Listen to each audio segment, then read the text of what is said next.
But some things are good for you, though they're not pleasant, right? Some things are very pleasant, but they're not good for you. Doesn't the Bible talk about the pleasures of sin, which are but for a season? Sin's pleasant, but it's not good for you. What about speaking your mind? Make you feel good for the moment, but it's not good for you. Some things are good, but they're not pleasant. Some things are pleasant, but they're not good. But the Holy Spirit says, stop right there. You listening? Behold, there's something that is good. And not only is it good for you, it's very pleasant as well. And what is that something? You tell me, what is good and what is pleasant? Unity.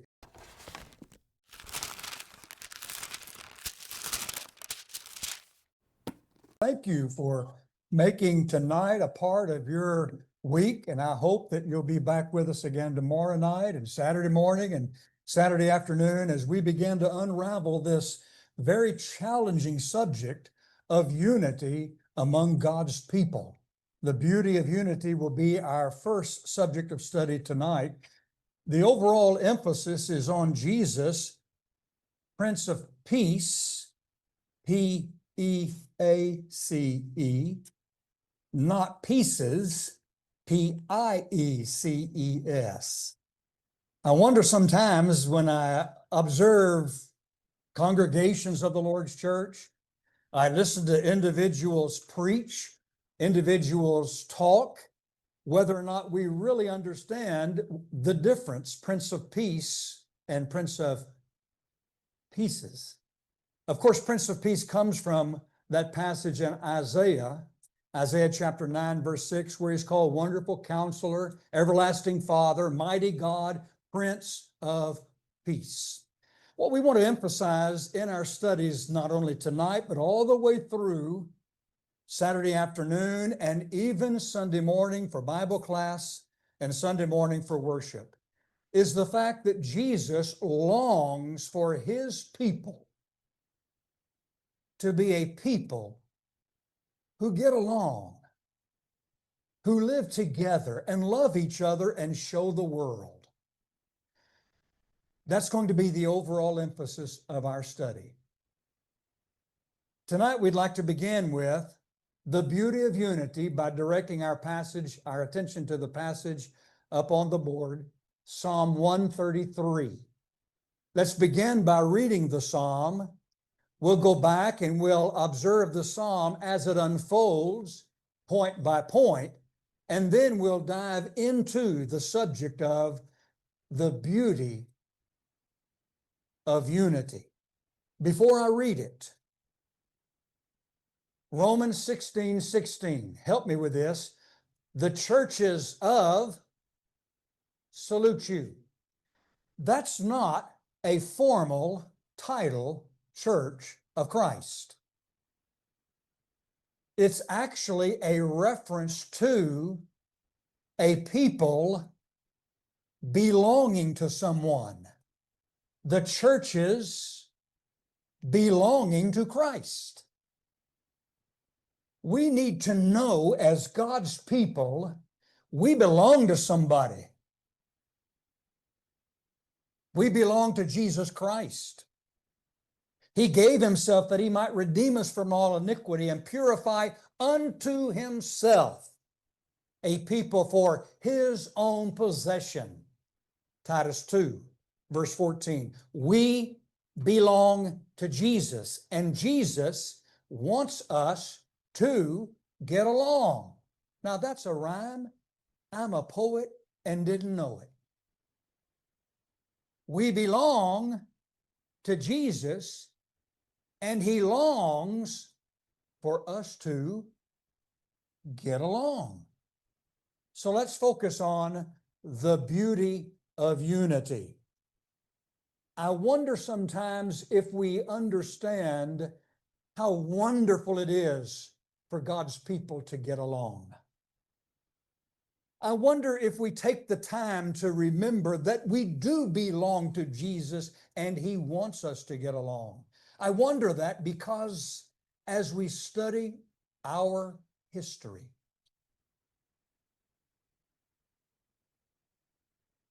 we see petty separations, individual sensitivities, schism, and sectarianism that has literally splintered our brotherhood. Whether you can detect it or not, tonight and the entire series of studies is going to be about and for us. And only us. I want us to come to grips with where we've been, how we have behaved or misbehaved, and see what Jesus really wants for His people. And see if we aren't encouraged to do better, be better for the glory of our Father. In the 1950s, raise your hand if you can go back that far in thought. Oh, you arrogant things. You're not willing to put up your hand and say, I was in the 1950s. You were here. A lot of you were. Yeah. I remember. I don't know. In the 1950s, we splintered over how to partake the Lord's Supper, whether one cup or many. And we splintered over how do you take care of children that don't have mamas and daddies? Can you take money out of the church treasury? And the Lord's church split over stuff like that. In the 1960s, the big issue was hair and hems. Men can't wear long hair, you can tell, I listened to that one. And women can't wear short skirts. And it was all about that in the 60s. In the 70s, there was a running debate, not to say that there shouldn't have been, but a running debate over what is now known by the acronym of MDR, marriage, divorce, and remarriage. That was all the issue then, and we really studied it hard and long, and we debated it, and we should have. We're still debating it, and it still deserves deep discussion and study. Because there are 9 issues in existence all around God's people telling us to believe this, no believe that, no believe this. But that was all the go in the 1970s. In the 1980s, we began to revisit the Campbell Stone movement and individuals that can trace their spiritual heritage to the Campbell Stone movement. And some of us were being encouraged to reunite with other splintered groups from the Campbell Stone movement known as the Christian church. And so we had these unity movements. At the same time, there were others that were suggesting, what about meeting in church homes on Sunday night so that we can be more evangelistic and invite people into our homes and in a more relaxed setting, teach them the gospel. And individuals that chose to do that were churches that were automatically isolated as heretic. That's the 1980s.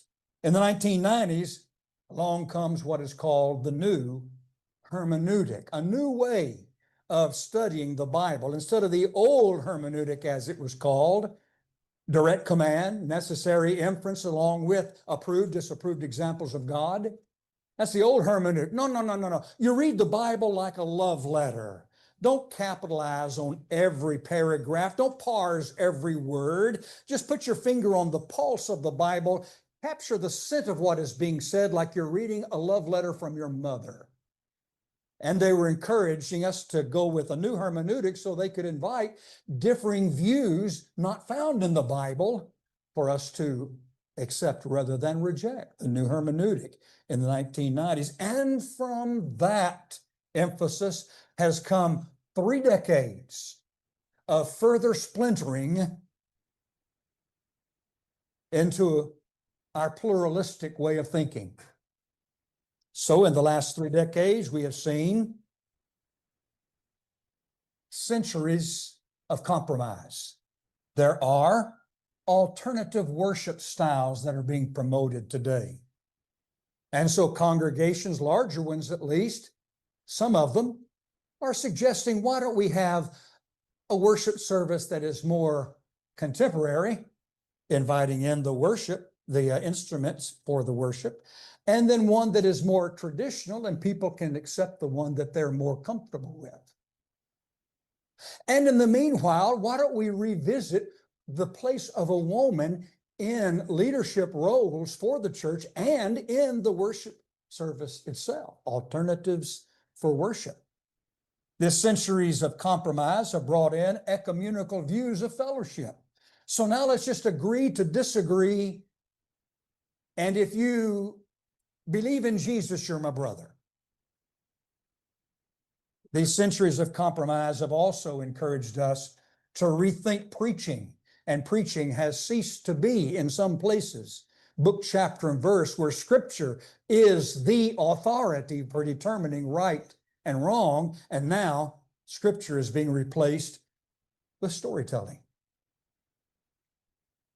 This has been our history, and these are just a few examples of where we have been, and yes, where we are over the last 75 years. Do you think God is happy with that? Do you think Jesus is happy with that? On Sunday morning, we're going to study about the prayer of Jesus we get to answer. We're always talking about how that Jesus and God answer our prayers. On Sunday morning, we're going to talk about the prayer of Jesus we get to answer. Where in John chapter 17, he prayed that we might all be what? One. Are we? Why aren't we?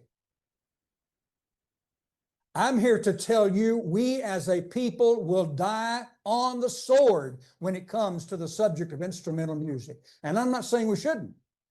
We as a people will fall on the sword when it comes to baptism as the means of entrance into the kingdom. And we should. But why aren't we willing to die on the sword for the importance of our being one? Instead of letting petty differences, opinions, personal preferences, parochial emphases split us into all sorts of fragments. That's where we're headed in our thoughts, beginning tonight and going through Sunday morning, as we think about Jesus, the Prince of Peace. Not pieces. Let's start with looking at the beauty of unity. We'll read Psalm 133. We'll go back and watch it unfold point by point, and then we'll begin to bring it into our lives in the 21st century. Reading from the English Standard Version, behold, how good and pleasant it is when brothers dwell in unity. It's like the precious oil on the head, running down on the beard of Aaron, running down on the collar of his robes. It's like the dew of Hermon, which falls on the mountains of Zion. For there the Lord has commanded the blessing, life forevermore. Verses 1 to 3 of Psalm 133. Now let's watch that unfold point by point. First of all, there is an exclamation. Watch how the psalm begins. Behold. Now, in the New Testament, you're going to find that word behold repeatedly. Matthew, in particular, loves to use that word. It translates the Holy Spirit's word, I do. I-D-O-U. It's an attention getter. Would you look at that?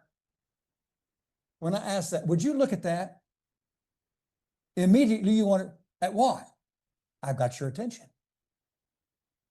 Can you believe that? Believe what? Attention-getting phrases. The Holy Spirit's attention-getting word was the word, I do. Stop in your tracks. Look. Listen. And so we turn to Psalm 133, and it begins, behold, a word of exclamation. Next, there is a declaration. Behold, how good and how pleasant it is. Some things are good for you, but they're not very pleasant. A booster shot. You going to line up for one because you want it? Liver and onions. My mama believed you have to have liver and onions once a year. It's good for your blood. Clogged mine up. But some things are good for you, though they're not pleasant, right? Some things are very pleasant, but they're not good for you. Doesn't the Bible talk about the pleasures of sin, which are but for a season? Sin's pleasant, but it's not good for you. What about speaking your mind? Make you feel good for the moment, but it's not good for you. Some things are good, but they're not pleasant. Some things are pleasant, but they're not good. But the Holy Spirit says, stop right there. You listening? Behold, there's something that is good. And not only is it good for you, it's very pleasant as well. And what is that something? You tell me, what is good and what is pleasant? Unity.